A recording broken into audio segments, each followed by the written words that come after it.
Bom, então, uma noite para todos. É uma alegria muito grande quando nos chega o convite de vir aqui fazer um comentário do Evangelho. Nós ficamos realmente muito felizes. Nós agradecemos a Deus, a Jesus, aos trabalhadores da casa, ao Antônio Carlos, que nos chama, que nos convoca, né? Certo modo falando. E então nós viemos aqui com esse ar, com esse pensamento, com essa energia, acima de tudo de gratidão. Gratidão pelo trabalho, pela oportunidade, gratidão pelo estudo, pelo aprendizado, porque muito além de vir aqui e trazer o Evangelho, explicar e trazer o resultado das nossas pesquisas, dos nossos estudos, mas o quanto que isso agrega em nós a oportunidade de nos transformarmos, sabendo de fato o que nós devemos fazer ou não, como nós devemos nos portar ou não. Então, aquilo que nós sentimos ao estudar o Evangelho, a descoberta da conduta a ser adotada, a ideal conduta a ser adotada, a busca incessante pelo discernimento que nos traz a serenidade, a paz, o equilíbrio, nós viemos aqui na frente justamente para trazer para vocês, esperando ou na esperança de que vocês sintam aquilo que nós sentimos ao nos debruçarmos sobre as luzes do Evangelho, sobre os comentários que a doutrina espírita, os espíritos mais elevados trouxeram, os desdobramentos através da doutrina espírita das lições de Jesus. Então é com esse espírito de fraternidade, com esse espírito de gratidão, em que nós aqui estamos mais uma noite, convictos do amparo da espiritualidade maior conosco, com todos nós. Como disse o nosso irmão, hoje nós vamos começar o capítulo de número 26, intitulado Dai gratuitamente, que gratuitamente recebestes. Este título já nos leva à reflexão acerca da mediunidade. Então, neste capítulo, vamos tratar muito a respeito da faculdade mediúnica, que é a sensibilidade que nós temos com o mundo espiritual que nós vivemos imersos, que muitos de nós nem percebemos. Muitos de nós nem percebemos. Mas então, nós vamos tratar acerca disso. E especificamente, os dois primeiros itens 1 e 2, Allan Kardec intitula-os como dom de curar. Dom de curar. Então, automaticamente, nós pensamos aqui mais uma vez na faculdade mediúnica da cura, a mediunidade de cura, mas também não podemos desprezar uma reflexão um pouco mais profunda. Não somente no sentido literal que nos traz a mediunidade, a questão da mediunidade, mas também um outro ponto de vista acerca desse dai gratuitamente recebestes, esse dom de curar, que é num sentido mais moral, num sentido mais profundo moral. Mas então, começando pela mediunidade, tratando acerca da mediunidade, o Allan Kardec, ele começa, ou ele nos traz uma passagem bíblica, né, uma passagem evangélica, que está no Evangelho de Mateus, capítulo de número 10, versículo de número 8. Que ele então coloca no item 1 do capítulo, adentrando o capítulo. Então, segundo o evangelista Mateus, disse o Mestre: restitui a saúde aos doentes, ressuscitai os mortos, curai os leprosos, expulsai os demônios, dai gratuitamente o que gratuitamente haveis recebido. Então essa é a passagem que vai ser objeto dos nossos estudos desta noite. Essa passagem, essa recomendação de Jesus, somente para contextualizar. O mestre, em determinado momento da sua tarefa, da sua missão, quando passou o seu tempo ali, que ele já trouxe vários ensinamentos para os apóstolos, para os discípulos, tanto quanto para aqueles que o cercavam, aqueles que o procuravam, várias curas ele já havia feito. Então, vendo os seus discípulos, apóstolos, de certo modo, prontos, ele então os reúne, dá várias orientações, a fim de que mandasse eles a anunciar o Evangelho, a curar, a operar essas curas, principalmente nas aldeias, nas cidades vizinhas. Então, ele reúne os 12, né, os 12 apóstolos, e começa a dar várias orientações. Dentre elas, essa que nós citamos aqui, que será o objeto dos nossos estudos da noite. restitui a saúde aos doentes, ressuscitai os mortos, curai os leprosos, expulsai os demônios. Dai gratuitamente o que gratuitamente recebestes. Lógico, obviamente, nós sabemos que essa orientação que o Mestre dá não é somente ali para os discípulos, estende o tempo afora, transferindo e trazendo isso para nós também, então isso é uma recomendação para nós, que trazendo a questão da mediunidade, no primeiro momento nós pensamos que isso é uma orientação somente para os médiuns. E falando um pouco mais da mediunidade, Allan Kardec, ele começa o item de número 2 comentando esse versículo, dizendo justamente isso, que o mestre recomendava que não colocasse preço naquilo que não tem preço, que não teve preço, naquilo que não pode pagar. Não pode pagar. Então, a recomendação de Jesus era, no primeiro momento, para isso. Não coloque preço em algo que você não pagou para obter.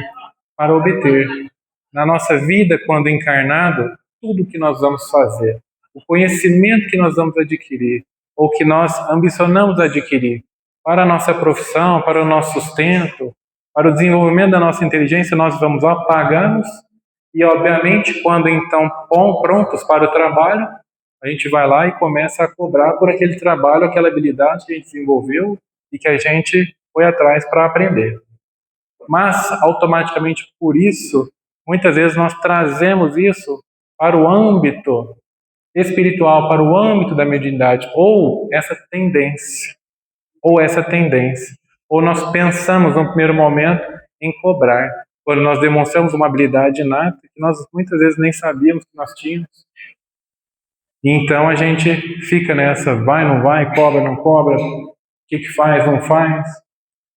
Então vem o Evangelho a fim de nos instruir, no dai gratuitamente o que gratuitamente haveis recebido. Me recordo do benfeitor Emmanuel, no livro O Consolador, quando ele foi questionado, na questão de no 382, a respeito de qual é a verdadeira definição da mediunidade. E o benfeitor Emmanuel responde: a mediunidade é aquela luz que seria derramada sobre toda a carne, prometida pelo Divino Mestre aos tempos do Consolador, atualmente em curso na Terra. A mediunidade é uma das mais belas oportunidades de progresso e de redenção concedidas por Deus, dadas aos seus filhos misérios. Olha que definição do benfeitor Emmanuel acerca da mediunidade. Então, como nós sabemos no Evangelho, no livro de Atos, a gente percebe ali que em um determinado momento o Mestre ele nos dá a recomendação de que chegaria o tempo onde os filhos profetizariam e tudo mais. A mediunidade se tornaria algo, de certo modo, comum. É o que nós vemos nos dias de hoje. Em todas as famílias, de certo modo, nós vemos alguém com uma sensibilidade acerca do mundo espiritual que nos cerca.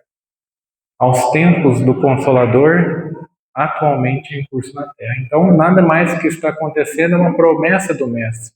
É uma profecia do Mestre que está em curso na Terra. Então, a mediunidade é uma das mais belas oportunidades de progresso e de redenção. Progresso. Muitas vezes nós nos confundimos nessa questão acerca de fazer o bem, de ser bom, porque interpretamos erroneamente que ser bom é alguém que não faz o mal, alguém que não pratica o mal. Fulano era tão bonzinho, não fazia mal para ninguém, mas não fazia o bem. Os Espíritos esclarecem na questão 642 do Livro dos Espíritos: para garantir um bom lugar na vida futura, basta não fazer o mal? E os Espíritos respondem: não, é necessário que se faça o bem. Quando a gente vai buscar lá na questão 132, qual o objetivo da nossa encarnação?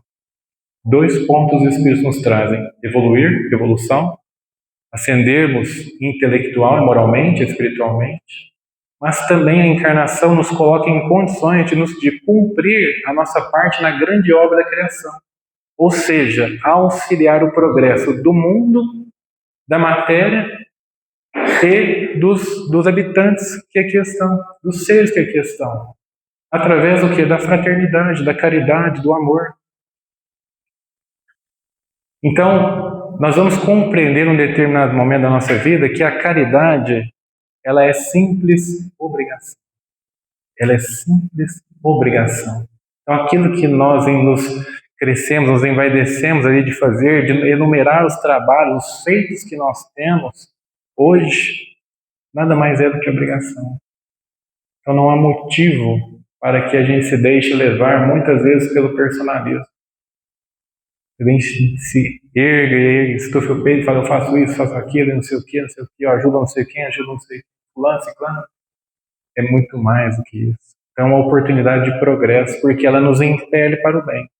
Ela nos impele o quê? A estudar, nos impele o quê? A buscar algo, a uma religião. A gente fica ali, percebe o mundo espiritual que nos cerca.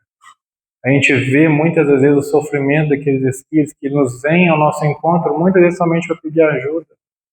Sem contar aqueles que, de certo modo, vêm para nos prejudicar, mas que nos jogam justamente no quê? No bem, no centro espírita, buscar ajuda, entender o que está acontecendo. Então, uma oportunidade de progresso, porque vai nos levar ao trabalho, vai nos levar ao estudo, de certo modo, e aí cabe a nós. Aí está o livre-arbítrio para definir quem quer continuar, quem quer seguir, quem quer prosseguir, quem quer aprofundar, quem quer de fato entender a responsabilidade do que é a vida, a responsabilidade do que é viver, a brevidade da vida, aquilo que nós temos que fazer aqui, executar, o que nós viemos fazer aqui, qual é o nosso propósito de vida aqui. Então, progredir e redenção. Redenção no sentido de que nós, ainda muito pequeninos, na questão de amor, a evolução espiritual se mede pelo tanto de amor, de misericórdia, de compaixão que nós temos capacidade de demonstrar e temos dentro de cada um de nós. E, verdade seja dita, nós ainda temos dentro de nós migalhas de amor. Amamos muitas vezes aqueles que nos amam somente, mas quando desafiados a amar aqueles que nos perseguem, que nos caluniam, ainda temos muita dificuldade. Sem contar nas ofensas graves. Sem contar nas ofensas graves, o tanto que é difícil para nós, o tanto que isso exige de nós. O tanto que isso exige de nós. Então, uma oportunidade de nós nos redimirmos do nosso passado de erros, que se para nós, sabendo que nós sabemos, tendo uma religião, tendo uma mediunidade aflorada em nós temos ainda tanta dificuldade em trilhar e permanecer no caminho do bem, imaginemos uns tempos onde nós não tínhamos conhecimento algum, quando nós não praticávamos nada, nós não seguíamos Jesus. Imaginemos nesses tempos o tanto que era difícil. Ou podemos, ao analisar as nossas tendências ou as nossas más tendências, por onde que nós temos errado por tanto tempo, por tantas encarnações, nas tentações, nas nossas más tendências. Disse o apóstolo Pedro, o amor cobre a multidão de pecados. Então, através do trabalho no bem, através da nossa transformação, aqueles que nos cercam, os nossos inimigos de outrora, vendo a nossa mudança, vendo que é possível a nossa mudança, olha o tanto de bem que nós fazemos. E aqueles que foram nossos comparsas de outrora, ou aqueles que nós prejudicamos outrora, eles vendo o nosso esforço, muitas vezes se redimem, portanto, ou se encurvam, de certo modo, para o bem, e se mudam a sua trajetória. Então, o bem que nós fazemos, a nossa redenção, ela vai muito mais longe, muito mais além daquilo que os olhos veem. Daquilo que os olhos veem. Se o mestre tinha inimigos, imaginemos nós. Imaginemos nós. Então, uma oportunidade muito grande de redenção, de progresso e de redenção, dadas, concedidas por Deus aos seus filhos misérrimos. Filhos misérrimos nesse sentido, de que nós ainda temos muito amor a ofertar aos nossos semelhantes. Muito pouco. É necessário que agora, que nós estamos despertando para a realidade da vida, para a necessidade da prática do bem, para o nosso objetivo em fazer o bem, precisamos de muitas outras encarnações no bem. Estamos diante de séculos e milênios nas sombras. Estamos agora despertando. vamos precisar de muitas encarnações para que isso solidifique em nosso espírito e que baste uma centelha, numa próxima encarnação, para que isso possa aflorar. E não precisemos, talvez, tanto de que as verdades sejam ditas em nossa cara, como assim é o Espiritismo, tão direto. Tão direto. Não há caso que nós estamos no Espiritismo. Nós precisamos, talvez, se nós estivéssemos em outra religião, nós não despertaríamos como estamos despertos hoje. Precisamos de uma fala direta, que seja direta. Faça isso, faça aquilo. E assim nós vamos aproveitando, vamos progredindo, vamos então trabalhando em nós mesmos. A respeito dessa fala dos filhos misérrimos, que muitas vezes nós, ainda dominados pelo orgulho, não aceitamos ou temos dificuldade ou achamos que estamos num ponto de evolução mais do que aquilo que os Espíritos nos falam, trazemos isso pelo lado negativo. Isso me faz recordar uma passagem do Mestre também, em Lucas capítulo 17, versículo de número 10, que ele então diz: quando fizerdes tudo que vos foi ordenado, dizeis: somos servos inúteis, porque só fizemos aquilo que nos foi dito fazer. Ou seja, a gente só faz aquilo que nos foi dado fazer. Não fazemos ainda nada por nós mesmos. Tudo o trabalho do bem que acontece, muitas vezes, é que nos fomos jogados naquela situação e que então nós praticamos, então nós fazemos. E todo esse trabalho que nós nos orgulhamos nada mais é do que obrigação. Simples obrigação para nós. Simples obrigação para o nosso espírito. Não há motivo para nós nos orgulharmos. Não há motivo para nós nos acharmos mais do que os nossos semelhantes. Não há motivo para nós nos acharmos mais evoluídos que os nossos amigos, que aqueles que nós dividimos a nossa presente encarnação. Mas então, uma pergunta mais direta, questão 402, eles perguntam então ao Emmanuel no livro Consolador: seria justo a remuneração financeira no trato da mediunidade, no exercício da mediunidade?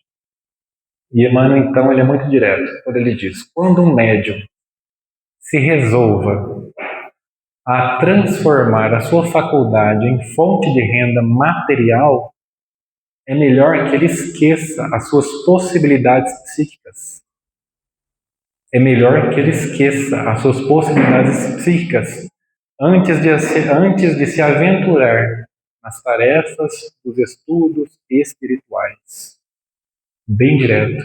É melhor que ele esqueça as suas possibilidades psíquicas. A remuneração financeira, no trato das questões profundas da alma, estabelece um comércio criminoso, pelo qual o médium, em futuras reencarnações, traçará um futuro muito doloroso para ele. Muito doloroso. E ele encerra dizendo: a mediunidade não é o ofício do mundo. E os espíritos esclarecidos no bem e na verdade sabem melhor do que os seus irmãos na carne o que os seus intermediários realmente precisam. Então, olha que esclarecedor isso para nós. Quando o indivíduo demonstra ali uma faculdade mediúnica, quando o indivíduo demonstra ali que tem algum trabalho em, vamos falar assim, tendência, algo que ele tem que executar, quando ele demonstra essa possibilidade, muitas vezes por detrás disso há espíritos que estão aguardando para que ele comece esse trabalho, para que então o auxiliem. E provavelmente esses espíritos foram que endossaram a sua encarnação, endossaram que ele viesse com o dom mediúnico a fim de executar, a fim de que evolua, a fim de que progrida. Então todo o trabalho que ele vai desenvolver, todo o trabalho que os amigos espirituais por detrás, que muitas vezes no começo não aparecem e que estão prontos a cuidar dessa alma para que desempenhe, o objetivo maior é para que ele progrida, para que ele se redima perante as leis de Deus. Esse é o trabalho principal. Esse é o ponto-chave. Lógico que aproveitando da sua vontade, aproveitando dessa sua disposição, da boa vontade em executar, então eles direcionam para aqueles que necessitam realmente, para aqueles que, se não fossem ajudados por ele, mas seriam ajudados com certeza, se não for por ele, por outras pessoas. E então a espiritualidade vai aproveitando essas oportunidades e direcionando para aqueles que realmente necessitam ser ajudados. Ser ajudados. Então, muito além daquilo que os olhos podem enxergar, esses espíritos sabem do que nós realmente precisamos. Então, quando vem a dificuldade financeira, ou quando passa pela nossa cabeça cobrar por algo em que nós não recebemos, que nós não pagamos, quando nós vemos ali, ou somos jogados nessa situação, de certo modo, é justamente a fim de nos testar. A fim de nos testar. Antes que o verdadeiro trabalho se desenvolva, aconteça. Dona Ivone do Amaral Pereira, como todos nós conhecemos, médium espírita, psicografou várias obras famosas, Memórias de um Suicida, Amor e Ódio, a trilogia que ela conta de várias reencarnações passadas suas, Nas Voragens do Pecado, Drama da Bretanha, Cavaleiro de Lumières. Ela, no livro Delação do Invisível, ela conta que ela passou por essa situação, onde ela foi testada pelos amigos espirituais, na questão da remuneração financeira. Onde ela teve essa oportunidade, vamos falar assim, por assim dizer. E no capítulo de número 8, intitulado Um Amigo Beletrista no sentido de escritor, antes de começar a contar a história do que aconteceu com ela vem e fala que muitas vezes, antes de começar os trabalhos, antes de se começar a tarefa de fato, acontece o que? Alguns testes, para que a alma demonstre estar realmente preparada para aquilo que virá. Não que aquele teste, não que aquela dificuldade, de certo modo, naquele primeiro momento, seja maior daquilo que ela vai enfrentar futuramente. Mas aquilo vai dizer se ela estará pronta para o que vai vir, para o que virá. Para o que virá. Então, nessa ocasião, de fato, aparece em determinado momento na vida dela um espírito muito bem vestido, falava muito bem, não quis dizer o seu nome, por isso que ela coloca o nome dele de um amigo beletrista, mas que já estava desencarnado, já fazia uns 20, 30 anos, mais ou menos, e era muito culto, uma pessoa muito culta, gostava muito de escrever, uma pessoa que também ele foi médico, com o passar da convivência com ele, ela percebe que ele também foi médico na sua última reencarnação, e ele demonstrava para ela o desejo de escrever, e ela, já sabendo da sua faculdade de psicografia, faculdade mediúnica, se coloca, de certo modo, ali à disposição, mas fica aguardando o quê? Os seus mentores, os seus amigos se pronunciarem, de certo modo. Fica aguardando ali o Dr. Bezerra de Menezes, Charles, o seu guia, e nada acontece. Então, numa determinada noite, antes dela dormir, um amigo beletrista aparece e fala para ela, se prepara que hoje a gente vai fazer de certo modo, uma excursão, a fim de que você veja aquilo que eu quero que você escreva, para ficar mais fácil. Você vendo os quadros pessoalmente, você vendo aquilo que eu quero transmitir, fica mais fácil depois para que aconteça a psicografia. Porque você então já viu, você já percebeu o que eu quero que você escreva. E ela então, antes de deitar, ela faz a prece, pede a ajuda dos mentores, não acontece nada. Mas eles não aparecem, não dizem nada para ela. Mas então, na hora que chega o momento, na hora que esse amigo dela chega, ela então se desdobra e sente-se muito bem. Ela sente aquilo que ela sente quando os amigos espirituais, Charles, Dr. Bezerra de Menezes, Chopin, aparecem. Ela sente. Então ela vê que ela sente que ela está protegida. Ela sente que ela está protegida, apesar desses amigos espirituais, guias, não se manifestarem. Então ela se desdobra e sai. Vai, começa a conversar com ele mostra os quadros, aquilo que ele queria que ela escrevesse, mas com o passar do tempo, ela vai percebendo que faltava muito ali moral nesse espírito. Ele era muito preso às questões materiais ali, não era um espírito de moral, de uma ordem moral elevada. Faltava muito ainda, e isso chamou muita atenção dela. Então, quando ele demonstra, ele fala assim, você vai escrever isso, você vai fazer isso, tal, ela fica meio assim, porque não era nada de ordem de moral elevada, tudo que ela tinha escrito até então, os espíritos que se comunicavam com ela e falavam o que ela tinha que escrever, era justamente ao contrário, era algo que engrandecesse a alma, algo moral, de fundo moral. E na hora que ela, vamos dizer assim, titubeia em aceitar ou não, o espírito então é um pouco mais enérgico e fala para ela: mas você não está passando por dificuldade financeira? Você não está precisando? Se você escrever isso aqui, você vai vender muito, você vai ficar rica. E aí então ela entende o teste pelo qual ela estava sendo submetida.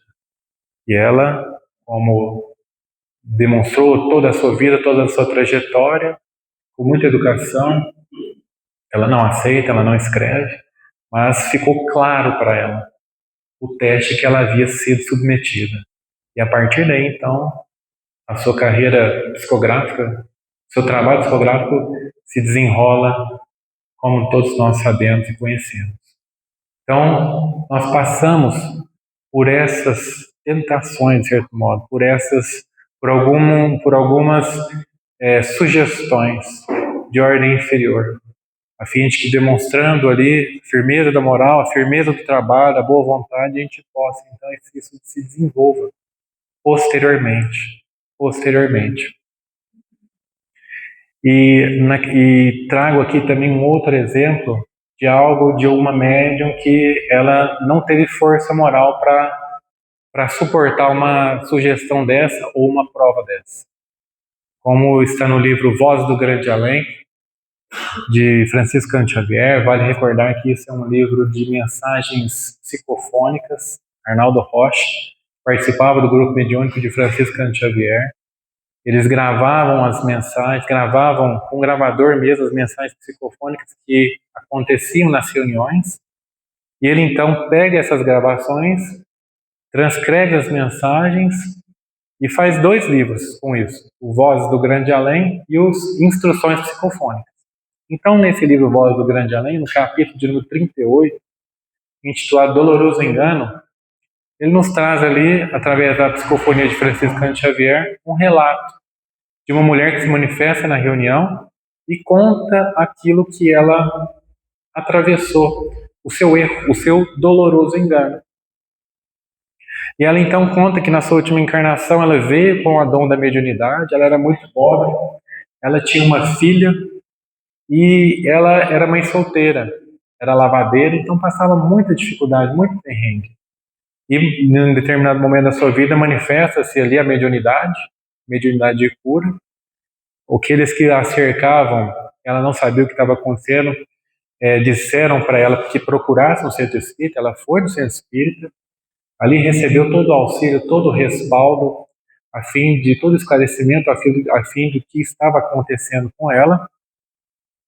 E ela então começa a trabalhar ali no centro, começa a operar ali várias curas. E ela nem sabia, mas um espírito que apareceu para ela, a fim de fortalecê-la no trabalho, foi justamente nada mais nada menos do que o Dr. Bezerra de Menezes. Na época ela nem sabia quem que era Bezerra. E ela continua trabalhando e rapidamente a sua fama se espalha pelo bairro, se esparra pela cidade, se vai pela cidade. E ela ali começou a receber alguns convites, vamos falar assim, de mulheres na época que engravidaram, que não queriam os filhos pela dificuldade da época, de mulheres que não eram casadas, tinha muito preconceito com isso ainda. E era ofertada a ela somas muito altas. E ela naquela dificuldade, o filho pequeno, lavadeira, a filha pedindo coisa em casa, ela não tendo condição de dar. Enfim, até que ela vai e não aguenta e aquece, aceita um pedido desse, e outro, enfim. Não teve força moral para voltar no centro.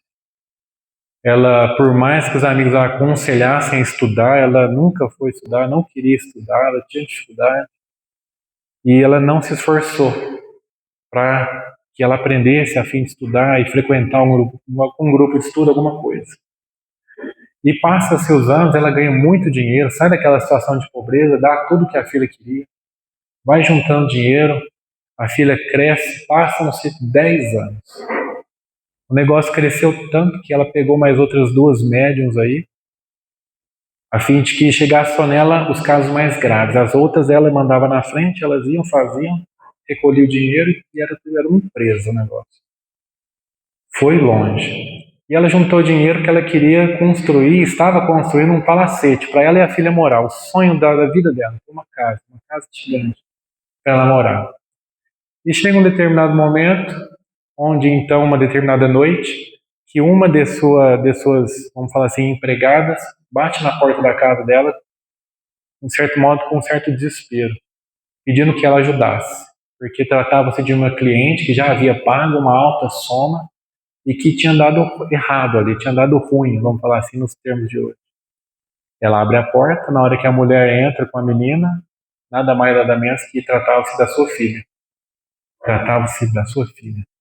E ela, naquele desespero, aquele choque, ela vê a sua filha que tinha tentado um aborto e que estava sofrendo as consequências e que não tinha, de certo modo, dado certo, e ela tenta socorrer, ajudar e não consegue, a menina vem a desencarnar, ela vai e, com o choque da desencarnação, ela tem um AVC, uma isquemia ali no momento, é levada ao hospital, fica por 2 meses ali, agonizando, até desencarnar.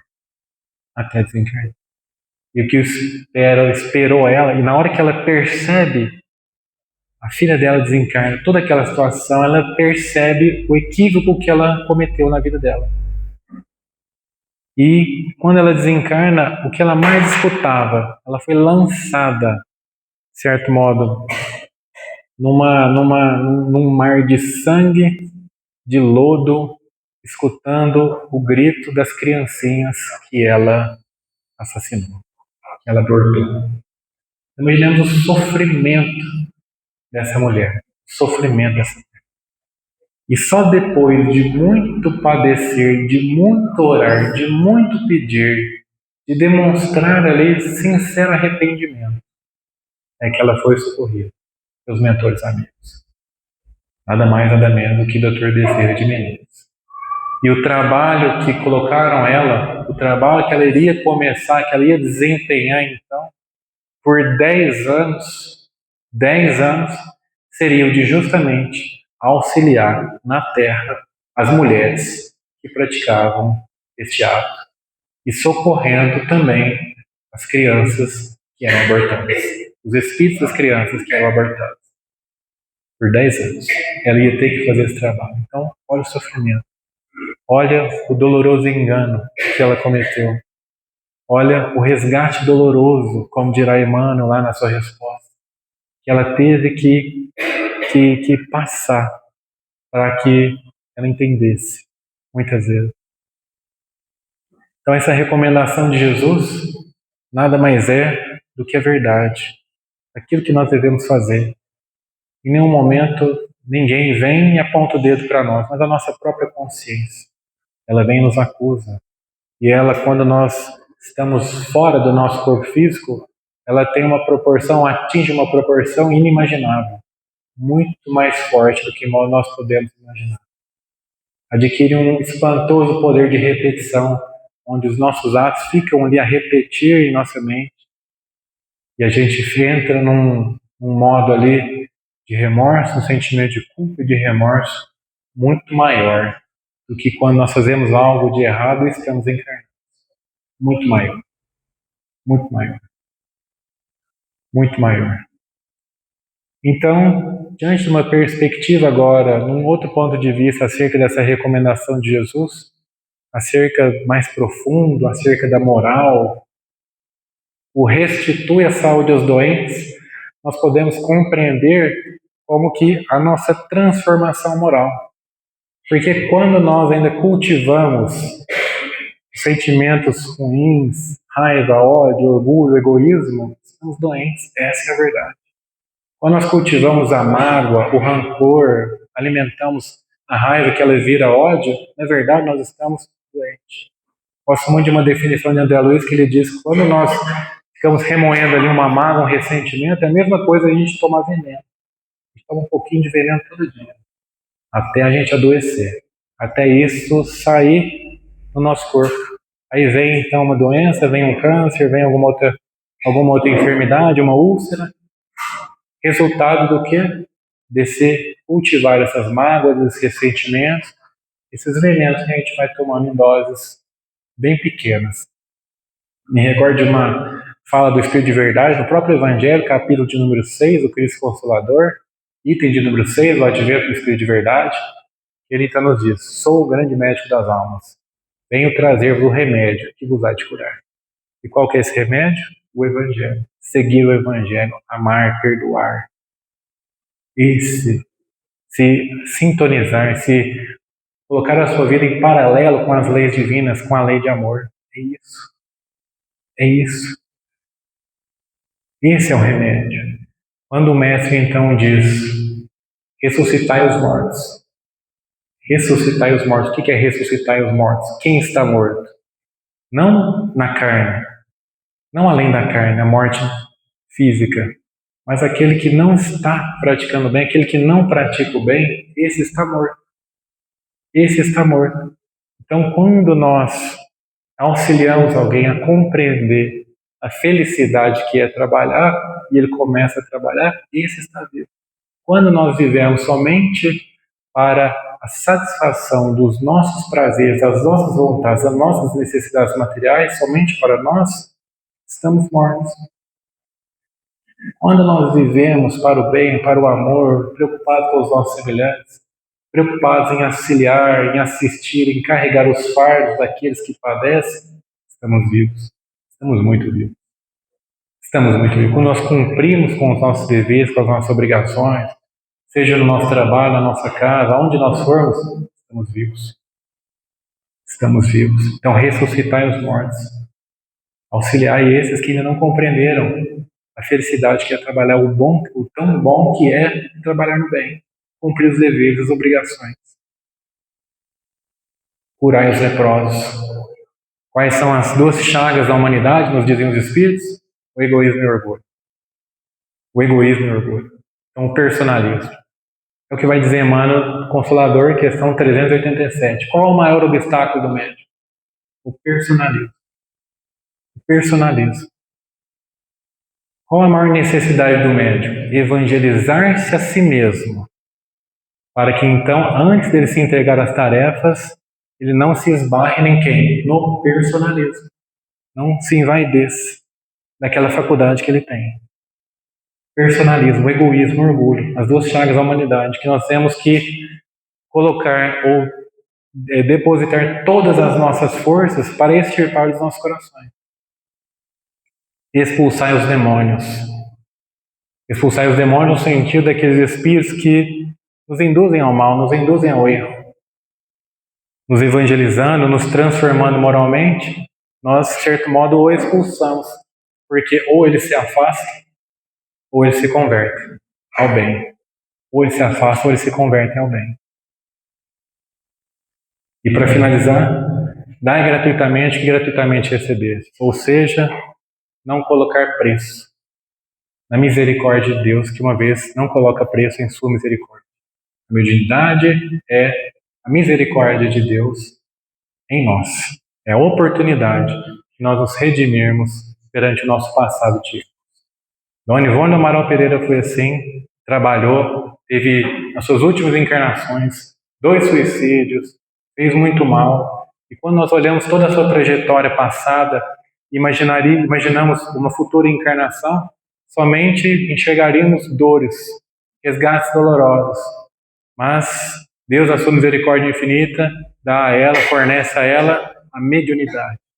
E ela ia viver em torno de 40 anos, desempenha tão bem a sua tarefa, com tanto devotamento e abnegação, que vive 89 anos, bem vividos, aproveitando ao máximo o tempo e auxiliando, praticando a caridade e o amor absoluto. Então, restituir a saúde aos doentes, ressuscitar os mortos, expulsar os demônios, curar os leprosos, dar gratuitamente, gratuitamente recebeste. Nada mais é do que anunciar o reino de Deus, o reino dos céus. Que Jesus abençoe a todos, muita paz e muita luz.